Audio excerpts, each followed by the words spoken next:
This is a short video on how I assemble my post and wire fences.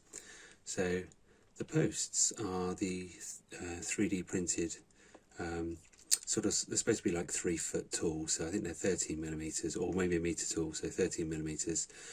They've got 3 holes for the wire in. I sell them on my eBay as a sprue of 10. The wire I use is 0.4mm silver jeweler's wire.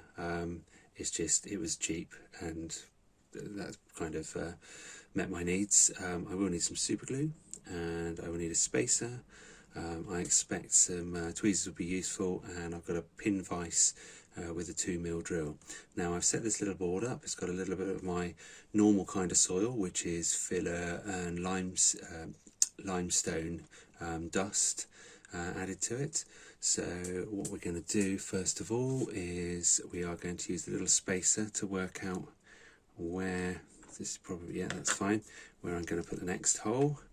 I'm going to use my pin vise.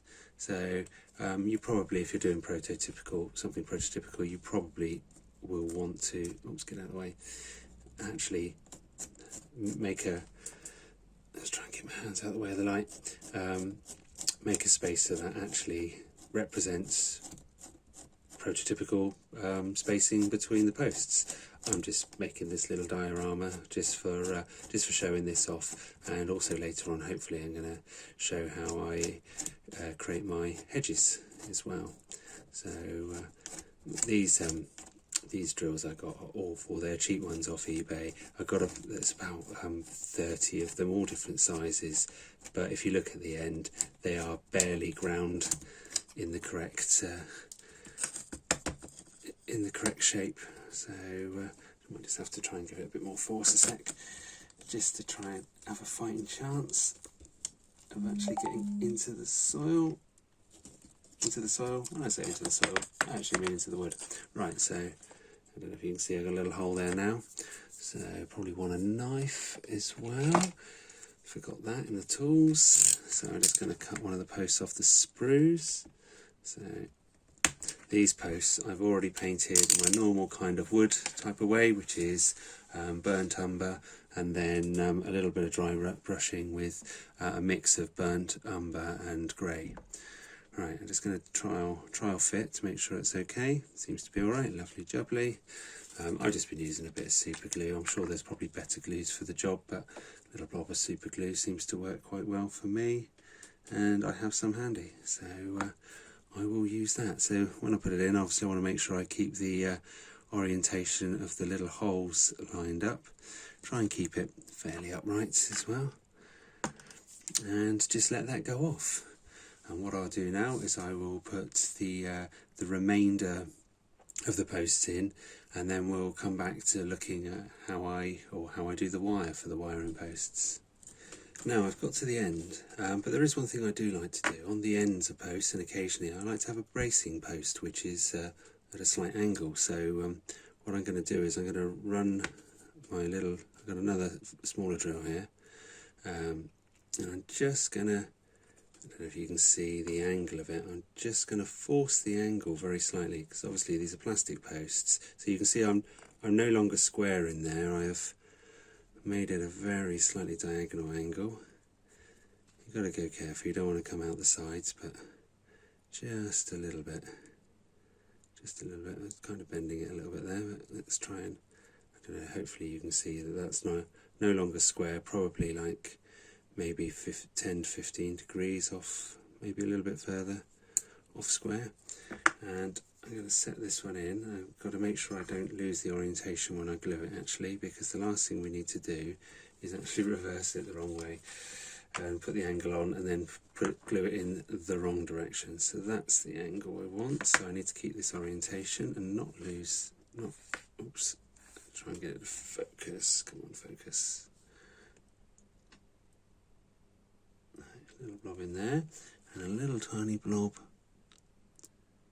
on the very top of there, and poke that in there and just make contact. It's not quite right how a bracing post would be, but for all intents and purposes, there's so much other stuff on the railway that if people are seriously looking at whether your bracing posts are right, well, that is next level rivet counting. So hopefully it's good enough.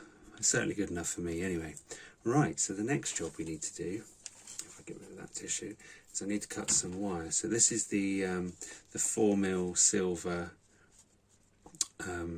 silver jewellery wire. So I'm going to have a few lengths of that. I've got the cutters. Yeah, I want 3 lengths of that. Oops.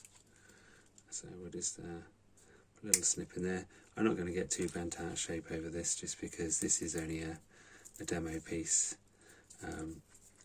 If I was to do it on the layout, I'd probably be a bit more careful and probably try and take a bit of consideration into what I'm going to do for the ends as well.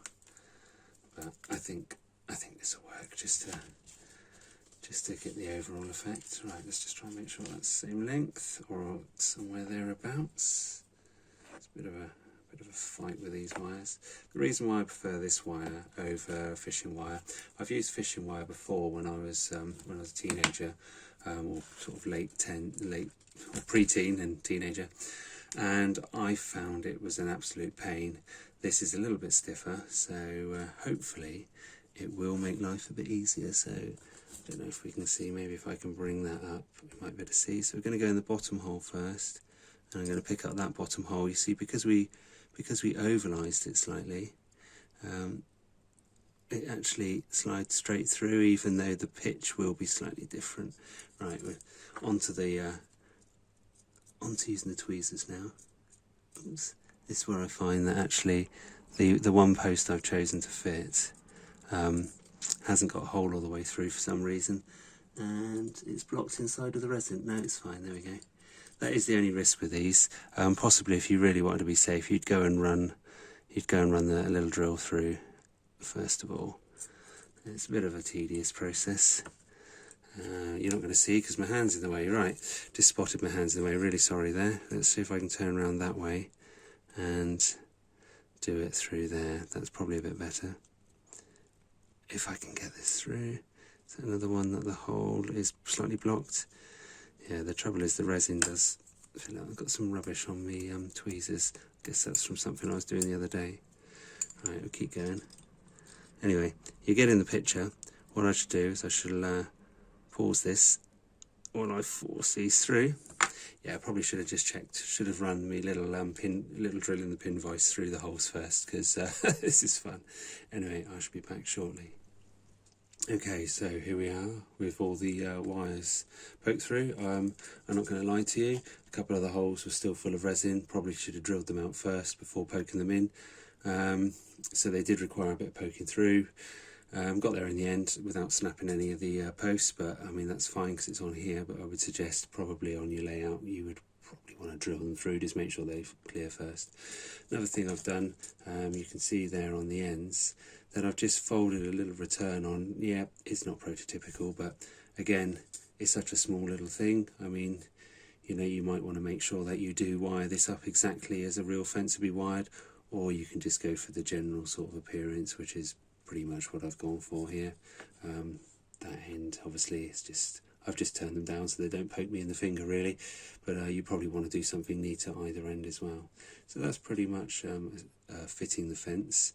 I'm probably just going to give it a little bit of paint, a little bit of sort of burnt sienna on the wires, just to sort of rusty them up a bit because they're a bit too pristine. Of course, you might actually like the pristine look, in which case this silver wire is really nice. As you can see, it sort of holds its own. It's quite good. If you do, you can end up with a bit of a misshape on there, but a couple of pairs of tweezers, you'll probably be able to pull. You can see over there, probably be able to pull that out and get it straighter. It's just because I've kinked it as I'm stuffing it through, but on the actual main layout I'm a bit more careful.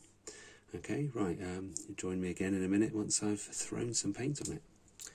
And there we have it. I've just added a little bit of burnt sienna to the wire. Probably could do with making a bit of a better job up against the posts. You can still see some silver bits, but I would imagine by the time I finish doing what I'm doing with this, it will all kind of disappear into the into the general look of what I'm going to try and achieve. Now the next video, I'm intending to show how I create my brambles for sort of like a hedgerow that is growing up in and around this fence. So if you'd like to see how I do that, then feel free to either wait for the next video to come out if you're watching this shortly after it comes out, or maybe look through the videos and hopefully you'll see it. Okay, thanks very much for watching.